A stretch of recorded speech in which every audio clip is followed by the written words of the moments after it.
ശബരിമല ദ്വാരപാലക പീഠം ഉണ്ണികൃഷ്ണൻ പോറ്റി ഒളിപ്പിച്ചതിൽ ദുരൂഹത. പീഠവും സ്വർണ്ണപ്പാളിയും മറയാക്കി പോറ്റി സാമ്പത്തിക നേട്ടം ഉണ്ടാക്കിയതായാണ് സംശയം. ജീവനക്കാരന്റെ വീട്ടിൽ സൂക്ഷിച്ച പീഠത്തിൽ പൂജ നടത്തി. അയ്യപ്പ ഭക്തരിൽ നിന്ന് ഈ പൂജയുടെ മറവിൽ പണം പിരിച്ചതായി വിജിലൻസിന് സൂചന. അനന്തകൃഷ്ണൻ വിവരങ്ങളുമായി ചേരുന്നു. Ananthan, good morning. വലിയ ദുരൂഹതകളിലൂടെയാണ് ഇത് കടന്നു പോകുന്നത്. എല്ലാ മനുഷ്യരുടെയും മനസ്സിൽ തോന്നുന്ന ഒരു ചോദ്യമുണ്ട്. ഈ ഉണ്ണികൃഷ്ണൻ പോറ്റിയാണ് ഇത് സംഭാവന നൽകിയത്, ഇത് ക്ഷേത്രത്തിന് സമർപ്പിച്ചത്. അങ്ങനെയെങ്കിൽ ഇത് അവിടെ നിന്നും കാണാതെ പോയതിനെ കുറിച്ച് ഉണ്ണികൃഷ്ണൻ പോറ്റിക്ക് അറിവുണ്ടായിരുന്നു. അങ്ങനെ അറിവുണ്ടായിരുന്നു എങ്കിലും എന്തുകൊണ്ട് ഇത് കാണാനില്ല എന്ന് പറഞ്ഞു? ഈ പൂജകൾക്ക് നേതൃത്വം കൊടുത്തത് ആര്? ഇതെങ്ങനെ സുഹൃത്തിന്റെ വീട്ടിലേക്ക് വന്നു? അങ്ങനെ നിരവധി ചോദ്യങ്ങൾ. അതിന്റെയൊക്കെ ഉത്തരം കിട്ടാനുണ്ട് അല്ലേ?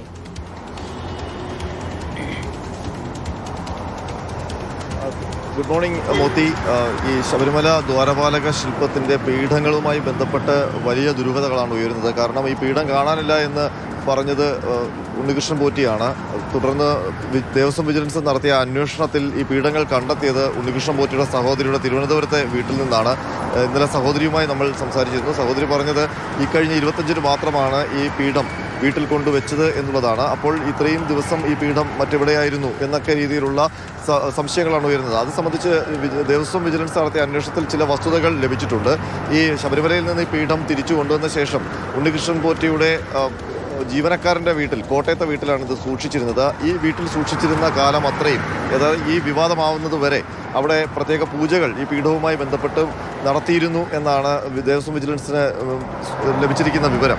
മാത്രമല്ല ഈ പൂജയ്ക്ക് വേണ്ടി സാമ്പത്തികമായ ചില പിരിവുകൾ നടത്തിയതായും ഈ അയ്യപ്പ ഭക്തന്മാരെ കൊണ്ടുവന്ന് ശബരിമലയുമായി ബന്ധപ്പെട്ട പൂജയാണെന്നൊക്കെ വിശ്വസിപ്പിച്ച് പണം വാങ്ങിയതായും ഒക്കെ ഇപ്പോൾ അന്വേഷണത്തിൽ ചില വിവരങ്ങളുണ്ട്. അത് സ്ഥിരീകരിക്കാനുള്ള വിശദമായ അന്വേഷണം നടത്തണം എന്നുള്ളതാണ് വിജിലൻസിന്റെ ആവശ്യം. ഏതായാലും ഈ പീഠം പറയപ്പെടുന്നത്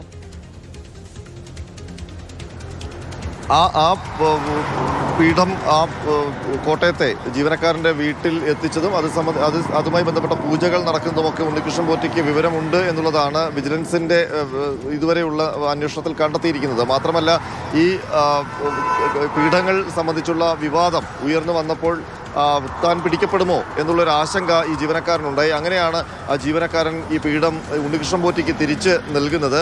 പിന്നീട് ഇത് സുരക്ഷിതമായി മാറ്റാനായിരിക്കണം ഒരു പാക്കറ്റിലാക്കി ഉണ്ണികൃഷ്ണൻ പോറ്റി ഈ സഹോദരിയുടെ വീട്ടിലെത്തിച്ചതെന്നാണ് വിജിലൻസ് അനുമാനിക്കുന്നത്. മാത്രമല്ല വിജിലൻസ് ഈ ദിവസങ്ങളിലൊക്കെ ഈ അന്വേഷണവുമായി മുന്നോട്ട് പോകുമ്പോഴും ഈ പീഠത്തെക്കുറിച്ച് ഒരു വിവരവും ഉണ്ണികൃഷ്ണൻ പോറ്റി വിജിലൻസിനോ ഹൈക്കോടതിക്കോ നൽകിയിരുന്നില്ല. പകരം ഇത് കാണാനില്ല എന്നുള്ള നിലപാടിൽ തന്നെ നിൽക്കുകയായിരുന്നു.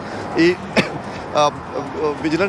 മാതൃഭൂമി ന്യൂസിനോടാണ് ഉണ്ണികൃഷ്ണൻ പോറ്റി തുടക്കത്തിൽ ഈ പീഠം കാണാനില്ല എന്ന കാര്യം വ്യക്തമാക്കിയത്. ഇത് തന്റെ പക്കൽ ഉണ്ട് എന്നിരിക്കെ, അല്ലെങ്കിൽ ഇത് പൂജകൾക്കായി ഉപയോഗിക്കുന്നത് ഉണ്ണികൃഷ്ണൻ പോറ്റിയുടെ നേതൃത്വത്തിലാണ് എന്നിരിക്കെ എന്തുകൊണ്ടാണ് അങ്ങനെ കാണാനില്ല എന്നൊരു കാര്യം വെളിപ്പെടുത്തിയത്? അതിലാണ് ഇപ്പോഴും ദുരൂഹത ഉയരുന്നത് മോത്തി. കാരണം ഈ ദ്വാരപാലക ശില്പത്തിലെ സ്വർണ്ണപ്പാളികൾ അത് കേടുപാട് തീർത്താൻ ചെന്നൈയിലേക്ക് കൊണ്ടുപോയതുമായി ബന്ധപ്പെട്ട് ഹൈക്കോടതി ചില അനിഷ്ടം പ്രകടിപ്പിക്കുകയും അത് ചോദ്യം ചെയ്യുകയും ചെയ്തിരുന്നു. അതുമായി ബന്ധപ്പെട്ട വിവാദമുയർന്നു. ആ വിവാദവുമായി ബന്ധപ്പെട്ട് ഉണ്ണികൃഷ്ണൻ പോറ്റിയെ ബന്ധപ്പെടുമ്പോഴാണ്, കാരണം ഈ സ്വർണ്ണപ്പാളി നന്നാക്കാൻ വേണ്ടി അത് കൊണ്ടുപോയത് ഉണ്ണികൃഷ്ണൻ പോറ്റിയുടെ സ്ഥാപനത്തിലേക്കാണ്. അതിൻ്റെ സ്പോൺസർ ഉണ്ണികൃഷ്ണൻ പോറ്റിയായിരുന്നു. അങ്ങനെയാണ് അദ്ദേഹത്തിൻ്റെ പ്രതികരണം തേടിയത്. അപ്പോഴാണ് മാതൃഭൂമി ന്യൂസിലൂടെ ഉണ്ണികൃഷ്ണൻ പോറ്റി പറയുന്നത്, ഇതിനു മുൻപ് ഈ സ്വർണ്ണപ്പാളിയുടെ കൂടെ 2 പീഠങ്ങളും ഞാൻ സന്നിധാനത്ത് എത്തിച്ചിരുന്നു. അന്ന് പക്ഷേ അത് അളവ് ചേരാത്തത് കൊണ്ട് തിരികെ ദേവസ്വം ബോർഡ് മാറ്റിവെക്കുകയായിരുന്നു. പിന്നീട് അത് കാണാനില്ല. അപ്പോൾ ദേവസ്വം ബോർഡ് ഈ സ്വർണ്ണപീഠം 3 പവൻ സ്വർണം പൂശിയ പീഠം തട്ടിയെടുത്തു എന്ന മട്ടിലുള്ള ഒരു ആരോപണമാണെന്ന് ഉണ്ണികൃഷ്ണൻ പോറ്റി ഉന്നയിച്ചത്. അതുകൊണ്ടാണ് ഹൈക്കോടതി പെട്ടെന്ന് ഇടപെടുകയും ഇത് സംബന്ധിച്ച് അന്വേഷണം നടത്താൻ ദേവസ്വം ബോർഡ് വിജിലൻസിനെ നിയോഗിക്കുകയും ചെയ്തത്. ദേവസ്വം ബോർഡ് വിജിലൻസ് SP നേതൃത്വത്തിലാണ് അന്വേഷണം നടന്നത്. അവർ കൃത്യമായി ഫോൺ കോൾ രേഖകൾ അടക്കം ശേഖരിച്ചുകൊണ്ടാണ് സാധാരണ ഒരു കുറ്റകൃത്യം നടക്കുമ്പോൾ നടത്തുന്ന അന്വേഷണത്തിൻ്റെ അതേ മാതൃകയിൽ തന്നെയാണ് ഈ സ്വർണ്ണപീഠത്തിന് വേണ്ടിയുള്ള അന്വേഷണം നടത്തിയത്. അങ്ങനെ ശാസ്ത്രീയമായ തെളിവുകൾ കൂടി ഈ വിജിലൻസിൻ്റെ പക്കലുണ്ട്. അതുകൂടി ചേർത്തുകൊണ്ടാണ് ഇന്ന് വിജിലൻസ് ഹൈക്കോടതിയെ ഈ റിപ്പോർട്ട് നൽകുക. മാത്രമല്ല ഉണ്ണികൃഷ്ണൻ പോറ്റിക്കെതിരെ അറസ്റ്റടക്കമുള്ള നടപടികൾ വിജിലൻസ് ഹൈക്കോടതിയിൽ ആവശ്യപ്പെടുകയും ചെയ്യും. ഏതായാലും അതുമായി ബന്ധപ്പെട്ട നടപടികൾക്ക് നിർദ്ദേശം നൽകേണ്ടത് ഹൈക്കോടതിയാണ്. മാത്രമല്ല ഇത് ദേവസ്വം വിജിലൻസ് മാത്രം അന്വേഷിച്ചാൽ മതിയോ എന്നുള്ള ഒരു സംശയം കൂടി ഇപ്പോൾ ഉയരുന്നുണ്ട്. അതുകൊണ്ട് വിശദമായ അന്വേഷണം ഇക്കാര്യത്തിൽ, കാരണം അതൊരു വലിയ ദുരൂഹതയാണ്. ശബരിമലയെ തന്നെ സംശയം നിലനിർത്തുന്ന ഒരു നിലപാടാണ് ഉണ്ണികൃഷ്ണൻ പോറ്റി സ്വീകരിച്ചത്. മാത്രമല്ല ഉണ്ണികൃഷ്ണൻ പോറ്റിക്ക് ഉന്നതതല ബന്ധങ്ങളുമുണ്ട്. ശബരിമലയുമായി ബന്ധപ്പെട്ട് ഇപ്പോഴും ചില കാര്യങ്ങളിൽ ഇടപെടുകയും ചെയ്യുന്ന ആളാണ്. അപ്പോൾ എന്തുകൊണ്ടാണ് ഇങ്ങനെ ശബരിമലയെ തന്നെ സംശയനിഴലിൽ നിർത്തുന്ന ഒരു രീതിയിലൊരു ആരോപണം ഉന്നയിക്കുകയും പക്ഷേ ആ പീഠം സ്വന്തം കൈവശം വെക്കുകയും ചെയ്തതെന്നുള്ളൊരു സംശയമാണ് ഉയരുന്നത്. ഏതായാലും അതുകൊണ്ട് സാമ്പത്തിക നേട്ടം ഉണ്ണികൃഷ്ണൻ പോറ്റി ഉണ്ടാക്കി എന്നുള്ളൊരു വിവരം വിജിലൻസിലുണ്ട്. അത് സംബന്ധിച്ചുള്ള വിശദമായ അന്വേഷണമാണ് വിജിലൻസ് ഇപ്പോൾ ആവശ്യപ്പെടാൻ പോകുന്നത്. ശരി അനന്തൻ, ഏതായാലും വലിയ ദുരൂഹതകളാണ് ഇതിന് പിന്നിൽ ഇപ്പോഴും നിറഞ്ഞു നിൽക്കുന്നത്. ഇതിലൊക്കെ വ്യക്തത വരേണ്ടതുണ്ട്.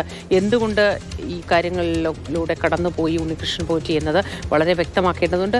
അനന്തൻ സൂചിപ്പിച്ചതുപോലെ തന്നെ എല്ലാ നിലയിലും ഈ ശബരിമലയുമായി ഏറ്റവും അടുത്ത് പ്രവർത്തിക്കുന്ന ഒരാൾ കൂടിയാണ്. അങ്ങനെ അടുത്ത് പ്രവർത്തിക്കുന്ന ഒരാൾ ഇത്തരത്തിൽ ശബരിമലയെ തന്നെ സംശയ നിഴലിൽ നിർത്തിയത് എന്തിന് എന്നത് അന്വേഷിച്ച് തന്നെ കണ്ടെത്തേണ്ട കാര്യവുമാണ്.